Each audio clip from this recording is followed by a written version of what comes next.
Welcome to It's All About the Questions, where learning to ask the right questions can help you achieve lifelong success.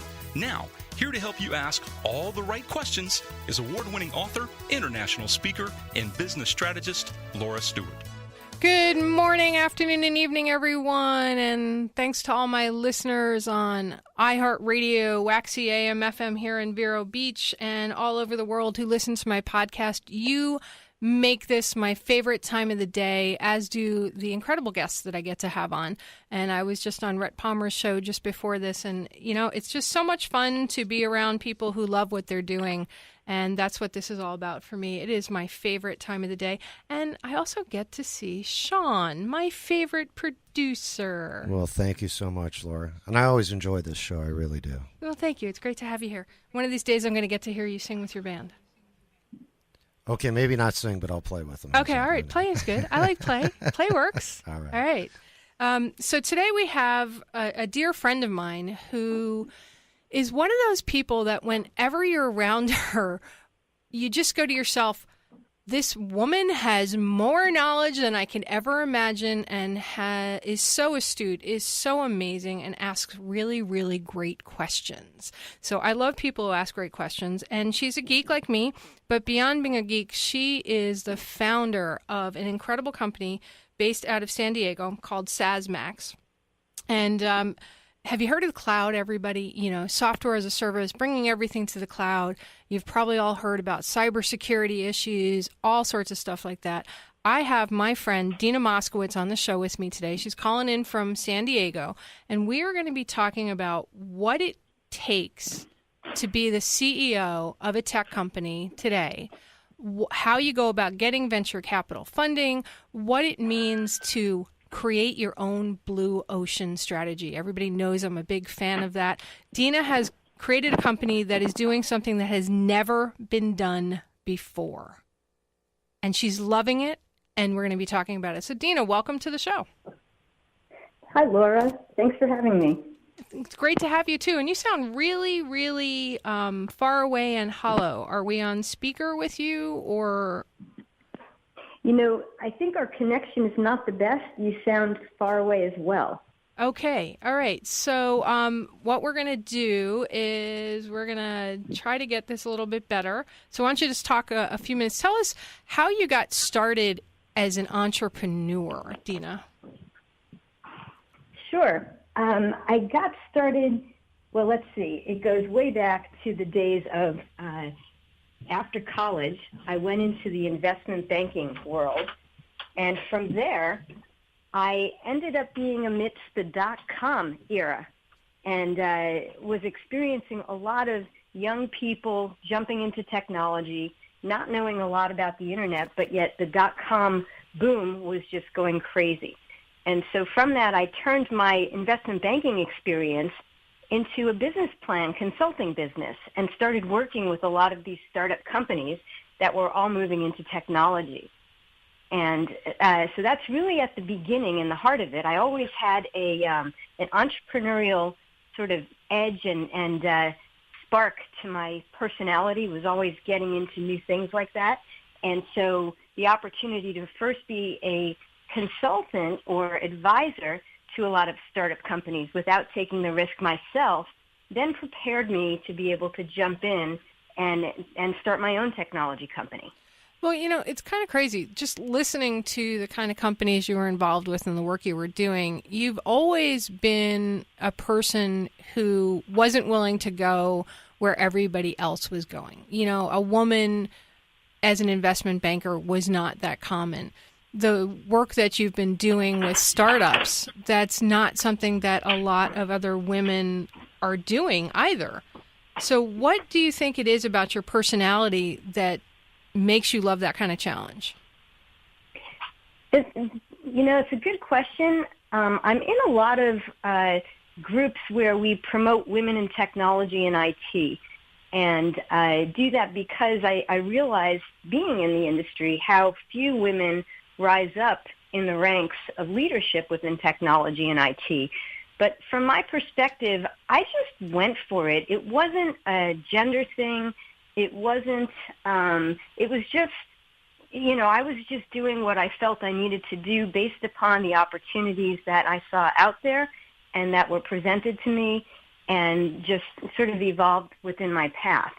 So I wouldn't say there was a gender thing. I would say there were certain gender biases along the way that maybe made things more difficult, and I have many conversations and many incidents I could share on that front. But as far as who I am, I never view myself as being my 5'1" persona, the petite size that I am. I just view myself as this person who's, genderless when I'm doing business, and just focus on what I'm working on. It's really funny that you say that, because people have asked me a similar question to what I asked you, and I never thought of myself as a woman in tech. I just thought of myself as I'm in tech. Exactly. It's just who I am. This is something I wanted to do. And I never thought about, I'm a woman with a tech company, and back 22 years ago when I started it, it wasn't something I thought about, even though there were very few of them. Just like in college when I was a baseball sports information director and I was traveling all over the country with a Division I baseball team, going out and hanging out in locker rooms. Never thought about that. I'm a woman doing it. I was just me doing it. So that's great. And I think, also, I went to right after college, and I went into the investment banking world. It was more dominated by men in general. And I think if you're just used to being in that environment from the beginning of your career, you probably don't recognize it as much. It's just part of the environment that you start in. Yeah, I would agree with you tremendously. What do you think has been, for you, one of the biggest challenges in your career? Has there been something that keeps resurfacing for you, like lessons that you keep learning? Gosh, that's a great question. One of those things that it really actually could be a bit of a female personality side to me is that while I'm a risk taker, I like to have all my I's dotted and T's crossed, and I'm not a good I'm not a good faker or over promoter unless I believe things myself. So whereas many times in a entrepreneurial or leadership role where you have to lead your team, lead your clients, lead your investors toward the right path and have them follow your vision, sometimes if I don't feel authentic about it, I wear I wear it all right out there on my face. And so sometimes that could, has potentially gotten in my way based upon either insecurities or not being 100% sure of certain things. Does that make sense? It does. And the funny part is that's not what I know of you. Right. From the outside looking in, I know a woman who takes great risks. Yeah, you may have your I's dotted and your T's crossed, but in a lot of cases, you're stepping out before they're all dotted and crossed so that you can see what's going to develop from it. So that's interesting, your perspective, and from an outside perspective looking at you and all the things that you've achieved. Interesting. And I guess that's true. I guess maybe that's where I know and am confident of things that are going to be achieved and accomplished. I can speak about them with confidence, whereas they may not be yet completed or ready. And so that probably is the difference, is that I wouldn't be pushing those things forward if I didn't truly know that it was going to happen. Have you had any major failures or something that you feel has been a failure for yourself? Oh, gosh. I am my worst critic. And people always say that to me, is that stop being so self-critical. And so while I am most of the time a glass always full person, I'm always looking at what I could have done better or what I didn't do enough of. And so failures, I'd say almost every day I have failures. But I use that to motivate me and just keep me going forward beyond. Does that make sense? It does. And a number of my listeners get stopped by failure. They feel that failure is a bad thing, even though, you read all this stuff saying because you fail, that's what makes success happen even bigger. What's a tip that you could share with my listeners for when something is, say, a failure or not going the way you need it to recover from that and go further? So I think it's a couple of things. One is being completely honest with yourself. If you identify that there's something that's failing, identify that it is failing first and acknowledge it, and because you really need to, otherwise you're just going to keep running in the wrong direction. And once you recognize it, don't think there's absolutely no solution. Think about, okay, how can I get around this failure, or how can I, what can I do to pivot so that I can take everything that I have been doing and turn it into an opportunity again. And I would say that's one of the things that I've been very good at doing throughout my career. I would agree with that tremendously with you and your career. Now, let's see. Your company was recently described by the VAR guy, who, for those of us in the geek world, the VAR guy is the guy that you want talking about your business. He says, you're the match.com for the business cloud, and it's your mission to make selling, finding, and buying cloud software applications easy.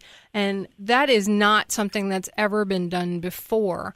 And your tips about failure and moving forward and finding something good in it, I think are really great, because how can you be out there on the cutting edge, on the bleeding edge of business without that philosophy that you have? I don't know how you can do that, Dina. So, right. Well, I think you also have to put on some blinders, because if you have a vision and you have an idea and a concept that has never been done before, you will oftentimes face a lot of resistance from the status quo. And oftentimes, people will say, we're running this business now and we're doing it very successfully, but people still say this is a good idea. They don't say what a great business. And so it's, you have to keep focused and keep don't allow too much peripheral vision. Okay, and we're going to go into commercial break, and we're going to talk more about that when we come back with Dina Moskowitz. Welcome back, everyone, and we are here with Dina Moskowitz, serial entrepreneur, New Yorker-turned-San Diegan. I don't know how you could possibly do that, although I'm a New Yorker-turned-Floridian. She's the founder and CEO of SaaSMAX Corp. She has been leading and or consulting to cloud-based and other technology companies throughout her career. Dina, what I love about the stuff you're doing today, and we talked about it a little bit before, was you're leading the way for people in their businesses to easily find cloud-based software as a service applications. For my listeners, what exactly is SaaS? Great, good question. So SaaS is another word for software as a service, which is another word for business cloud software. And what business cloud software means is actually the software that we use by logging on to the internet and using a browser. So whereas historically most people remember getting a disk or a CD and plugging it into your own machine and turning it on, and that's where it boots up and goes, with software as a service, that doesn't happen anymore. And as most of us are used to logging into Gmail or an online account or QuickBooks Online or some sort of online banking, that is all being served up as software as a service, which is the big differentiator. It's now that software is available anywhere in the world that you can log in. As long as you have access to your username and password, the software company is managing and holding your data so that it can be accessed by any machine online. When I had my tech company, we had more of the install a piece of software kind of philosophy. And I don't know whether the world was more secure back then or not, but I know for a fact that today one of the biggest fears of people of moving everything to the cloud is, number one, what if your internet goes down? You have no way of accessing your software. But more than that, people are afraid that they're going to get hacked. So is it really secure? I know that's a question a lot of my listeners are asking. Is it really secure to go to these cloud-based applications? It is a big question that everyone's asking. And I would say that at this point in time, your data, which is held by these other software companies, is relatively secure. These companies are in business to ensure that their clients are receiving very well-protected, secure service from them. And so in a way, you can look at it as you have a software company who their own livelihood is dependent on ensuring that they provide you not only with a good software, but that your data is continually being updated or backed up and protected and encrypted, because otherwise they wouldn't be in business either. So whereas traditionally, if you had to maintain your own software and your own backups and your machine crashed, you have a bigger risk of losing all that data or having that data be picked up and stolen with your machine than if you have a major company who is in the business of caring about your data to trust and work with. Now, I'm just thinking as you're talking about the security of data. I have some friends and business associates I know that are dealing with ransomware on a regular basis. When you and I were recently at ChannelCon, CompTIA's fantastic event down in Fort Lauderdale, I was talking to a number of other managed service providers like myself, and they said they're dealing with ransomware every day. And for those who don't know what ransomware is, it's when you click on an email from somebody you know or perhaps don't know, but really it's not them, and there's an attachment to it. It might say invoice or something else, and you open it and it infects your entire computer and locks your data up, and you can't get to it unless you pay them money. It's a real thing, and we're going to talk a little bit more about that later. But what it sounds like, Dina, is if people had really good cloud applications and their data was kept in the cloud, ransomware wouldn't impact that, because it wouldn't have the ability to get to that data. Is that a correct assessment or no, depending on the kind of applications they're using? Yes, I think those consumer-focused emails that are going across that way would probably be reduced. The number one tip is never open a document or a file attachment if you don't know who it's from and you don't trust it. But you're right. If we're using data using platform software within the cloud that are highly secure, where you can communicate within those platforms with your company and colleagues, you will be more protected. And I read an interesting stat just this morning that said that over $210 million was spent just in the first quarter of 2016 combating ransomware situations. That's just such a crazy number. But to the people that are developing the ransomware, it's a business for them. That's right. That's their business model. It's exactly. And we could talk all day about what if they use their skills for good, right? But that's a whole nother conversation. Yeah. And I know you're involved with Cloud Girls. You were a judge for San Diego Women's Hackathon. Mm-hmm. So that kind of fits along with the whole ransomware conversation. I mean, we're talking about the cloud. You're involved with these organizations. Why are they having hackathons? Well, I think, it's interesting. Companies like Apple actually have, they actually challenge hackers to come up with ways to break their systems and to hack in and before the actual criminals do. And so one of the reasons these types of things are held and conferences for real coding hackers are held is as a way to keep them on the good side and as a way to reward them for making sure that platforms are safe, like the iPhone. Well, that makes a lot of sense. You know, my ex-husband was a huge software developer. I mean, one of the most brilliant software developers I have ever seen. And I was trained as a coder. I have a degree in computer science, and I learned how to program in 5 or 6 different languages, trying to go back to those days when I remembered how to code. And I used to watch him hack stuff, you know, for the good. And then he would tell people what it was, and he helped me bypass a couple of things that I needed to get through to do some things with. But that's using it for good. Mm-hmm. It's a beautiful. Well, go ahead. Yeah, you know, I came across a survey yesterday because I'm actually in the middle of authoring an article for Forbes Online about password security and password management for both entrepreneurs and startups as well as people in general. And I came across a survey that was done by a company called Psychotic while they were at the Black Hat Conference in Vegas this past month. And what they found was that it was something like over half of the hackers said that for $50,000 and up, that they would hack anybody's password, and that apparently also over 90% believe that nobody's password is actually safe from hackers if you're a target. So it's really an interesting time, and there are really great things that we can do as individuals to protect our passwords better and make our own lives safer and reduce the risk. You know, I hadn't heard that statistics, but that was fascinating. I think the big important part is if you're a target, but how do you know if you're a target? Right. Well, you're a target if you are, basically anyone today is a target, right?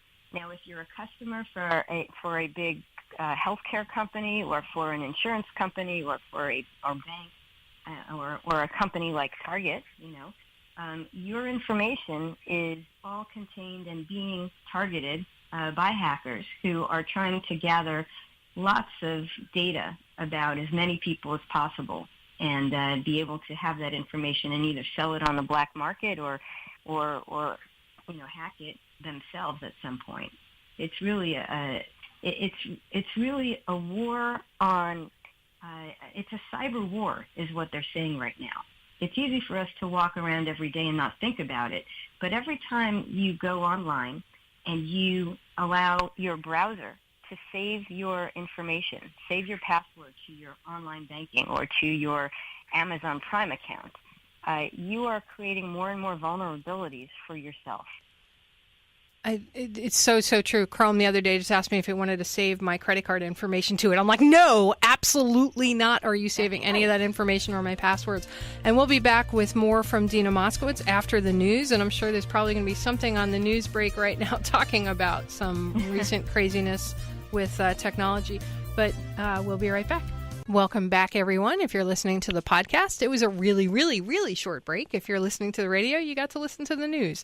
So I'm here with my friend Dina Moskowitz, Chief Executive Officer of SaaSMAX Corp, based out of San Diego. And we were talking about cybersecurity and things you can do to protect yourself.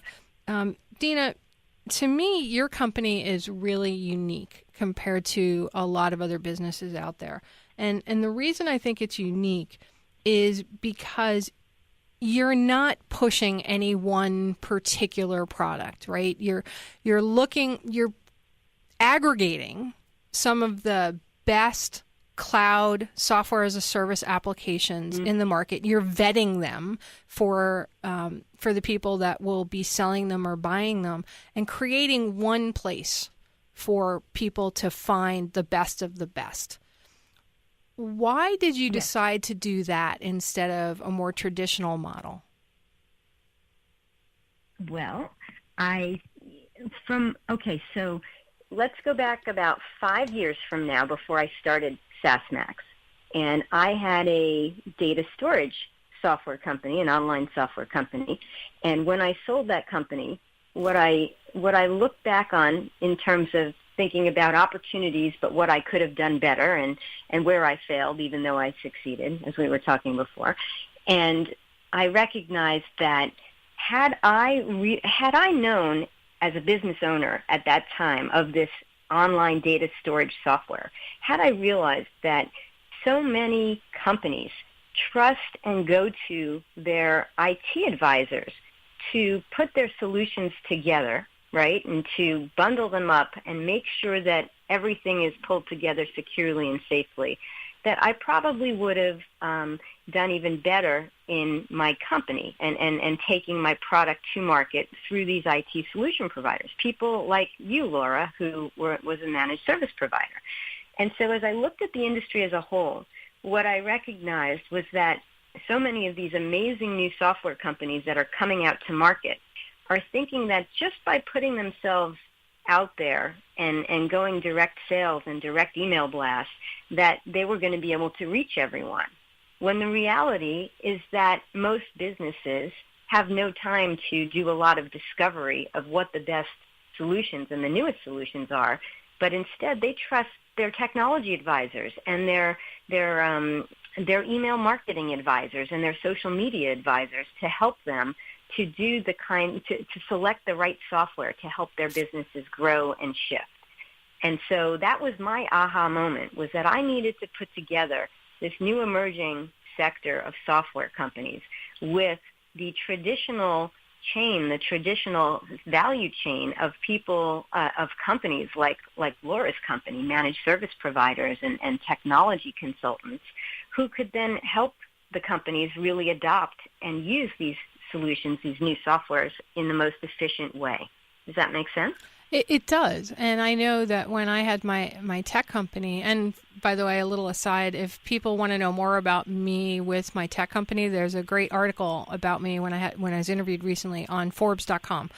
John Warlow, Built to Sell, interviewed me about selling my company and what that was all about. So you can check that out. But when I had my tech company, it was so time consuming to find the right solutions for people. You know, you go to conferences, you go to all these different places. If I had a SaaSMAX to go to, it would have saved me weeks out of every year of searching to find the exact right applications for my clients. Right. And that, you know, that was another goal of ours, is for people who were in the position like you of influence, who were out there servicing your clients day to day and making sure their business's technology is running. We needed to make sure that we could provide you with a place to go where you can find all that information easily, and that where you're finding companies, these software companies, who actually respect and trust and want to work with you directly to build a really good relationship, and therefore take these technologies in a smarter way to market. Okay, I'm trying to figure out the best way to ask this question that I want to ask. When you were creating SaaSMAX and you were completely changing the way people were going to be doing business, how did you find the resources you needed to help you develop your business? Okay, that's a good question. Some of it is that you pick up really good people along the way, right? And you become resourceful, and you figure out what the resources are that you do need in order to take your company to the next level. And, you know, when you're first starting out, it's obviously about finding the right developers and technology experts that can help you build your software. And it's also about validating the market opportunity and ensuring that you're not just building this for your own at your own whim, but that you're building it for people to actually use and to find value in. And so you start by finding the resources that can help you validate your business as well as build your core platform, at least for a software product. Okay, something you just said just really, really stuck out. Not that the other stuff hasn't stuck out too, but you said you need to make sure you're not building for yourself, but you're building for the people that are going to be essentially using your company. That I've encountered so many entrepreneurs that don't understand why their businesses are not successful, and it's like they're not servicing their customers. They're not doing what their customers are saying they need or want. They're just like, well, they should want this. Well, they don't want that. Mm-hmm. So you're wondering why you're failing. So this is really good. But how do you manage to find out what it is your customers really want? So in my case, what I did was I pulled together 2 surveys, right? So I recognized that for SaaSMAX, I had two key demographics that I needed to talk to, right? I have the SaaS companies, the software companies that are emerging and growing, and I needed to reach them and ask them if they would be interested in finding resellers and who would help them get to market. And then I also had the separate side, the technology advisors, like you, who I needed to reach as well and see, would you be interested in a one-stop shop? Would it make your lives better? What types of features would make this a more valuable place for you to go and be able to partner with us? And would you be interested in selling more software if you have access to more software to sell? And so what I did at the time was I actually gathered as many of the applications in the Google Apps marketplace, as well as many resellers as I could identify in the Google Apps marketplace. And I sent out 2 separate surveys. And I got to tell you, within 24 hours, the responses I got were overwhelming. And it was funny because I had to fly from San Diego to Michigan during the day where I had released the survey. So I basically sent the survey the night before, and I went on a plane, and I got to Michigan the next evening, and I turned on my computer, and I couldn't believe how much response and how much reaction there was, and my voicemail was overflowing. And I had resellers calling saying, are you really going to do this? Yes, I need something like this. This is great. People actually who felt passionate enough to pick up the phone and call me and say, what are you doing? And I even had people who worked at Google picked up the phone and called me and said, hey, why are you contacting our community? Because we're having people call us and saying, why aren't we providing this kind of thing? So that information and feedback, as quickly as it was, gave me an indication that if I took this to an even broader population, that it made even more sense. So you actually asked, but you asked the right questions on the survey too. How did you develop the questions that were on your survey? Oh, good question. All I can tell you is that I put myself in the shoes of each side, right?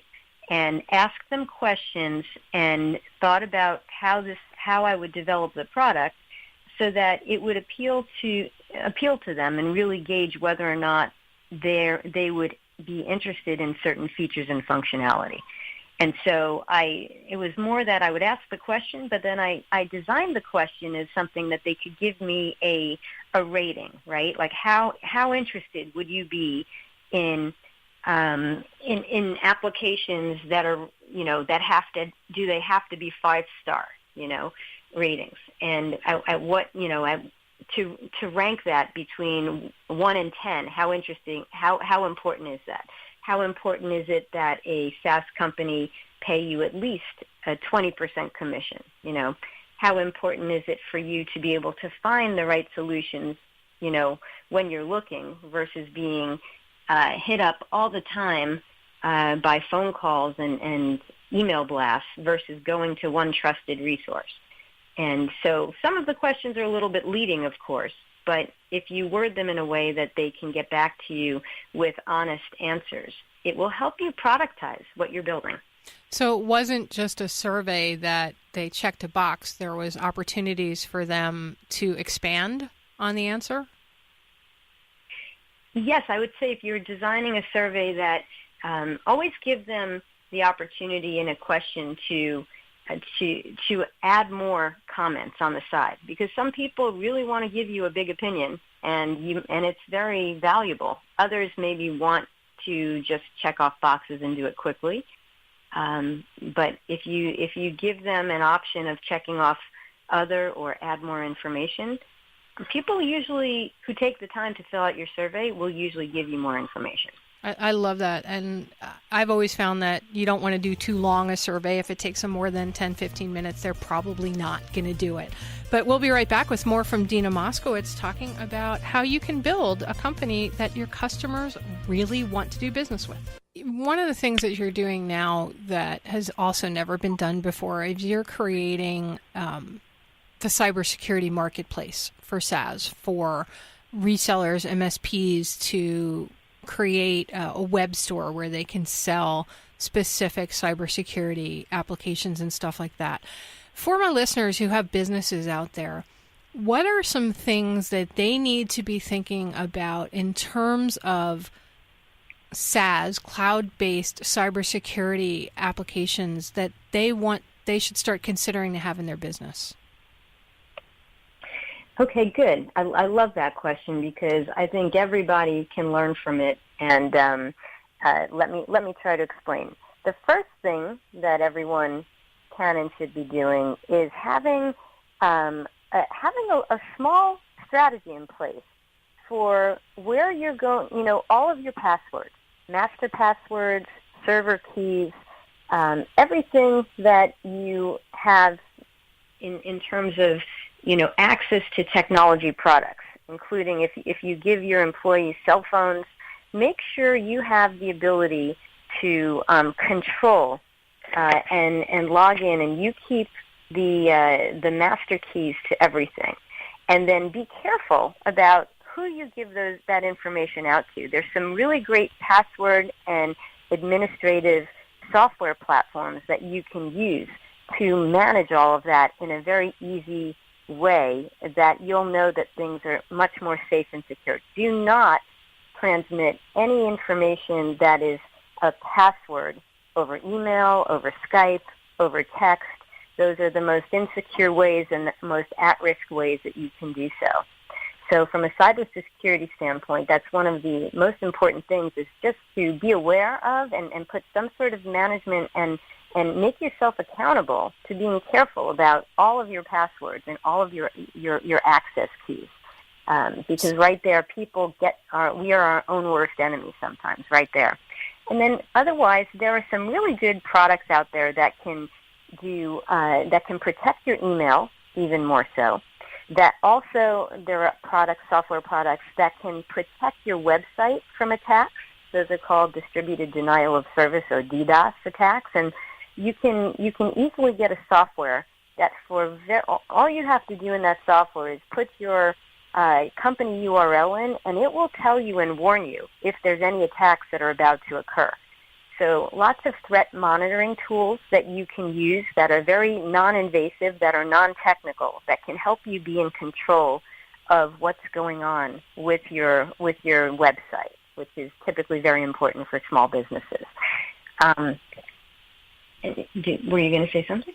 Yeah, I was just thinking about that last one that you just said. I happen to know a number of people who've had their websites hacked, didn't know their websites were hacked, and they have downloads off their site, and their site was hacked to the point where these downloads were infected with bad payloads, and those payloads then infected other people's computers. So it's very important in my mind, and obviously for you too. You think this way, Dina, too. You need to have the right security on your website and get the right people involved to protect it, because you may not know your site has been hacked. These guys are good. They hide themselves. It's so true.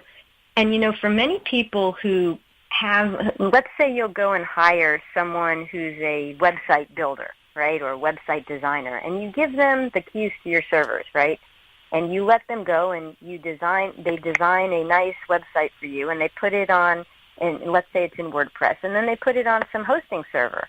Well, if you're giving them the right to go start that, and then they start billing you for the hosting, you never have access to own all of the code that is your website. And if they go away or something happens to them or they don't pay that account, you lose your website.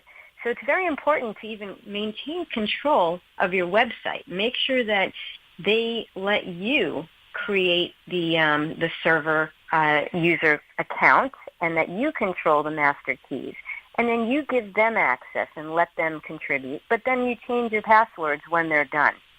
So it's very important to know that it seems like it's easy and you want to trust people, but sometimes even, the most well-intentioned outsourced people may accidentally, breach or disappear or go on vacation, and then you're stuck and you're stuck with without having your website.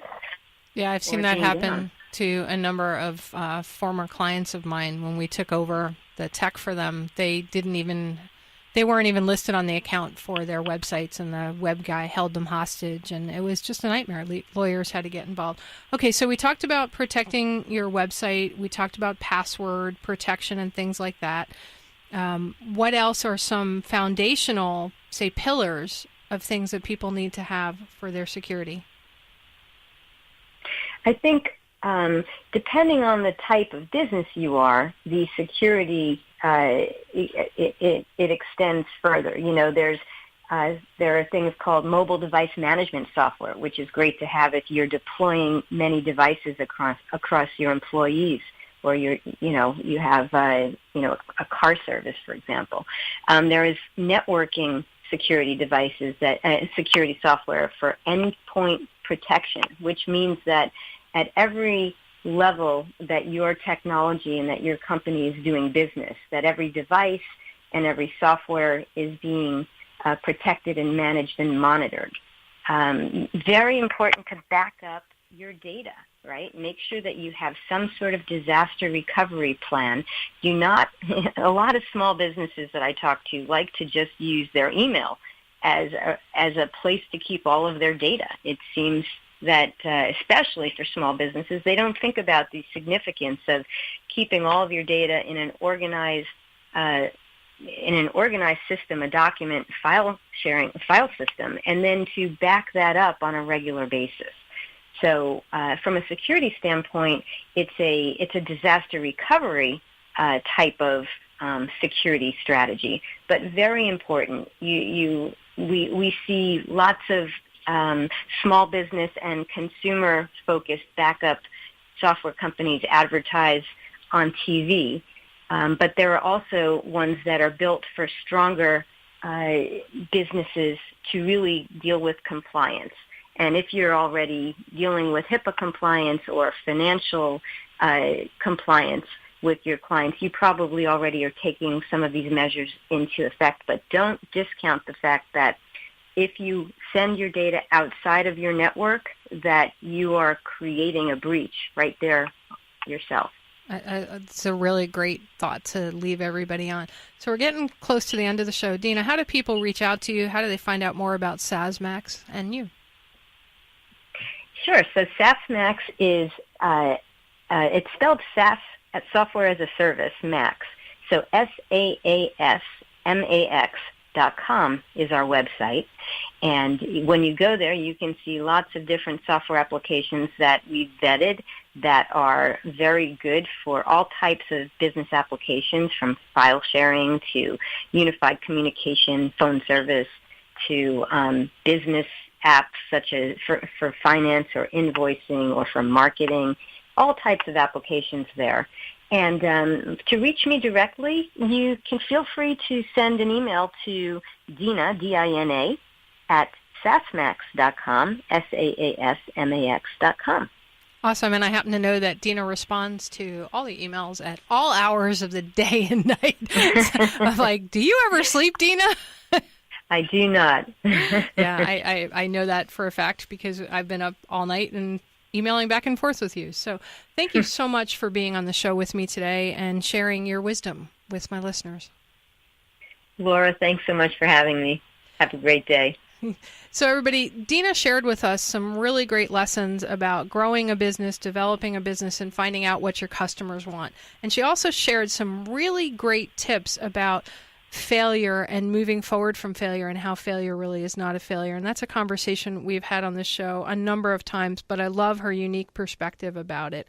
She's also a contributor to Forbes, so feel free to Google Dina Moskowitz and you can find out all sorts of amazing things about what she's doing with technology, with women in tech, and just just in business in general, she's one of the most brilliant people I know. So I love talking to her and sharing her wisdom. And if you need help asking the right questions, I have a new round of 100-day mentoring starting up soon. And I only take a couple of clients on for that because it is a full-time intensive. If you're interested in working with me for 100 days, you can do so. Just reach out to me, Laura@laurastewart.com. Remember, the right questions can change your life. So what are you asking today? Have a great day, everyone. You've been listening to It's All About the Questions, starring Laura Stewart. Connect with Laura at it'sallaboutthequestions.com and download a free workbook that will help you ask better questions starting today.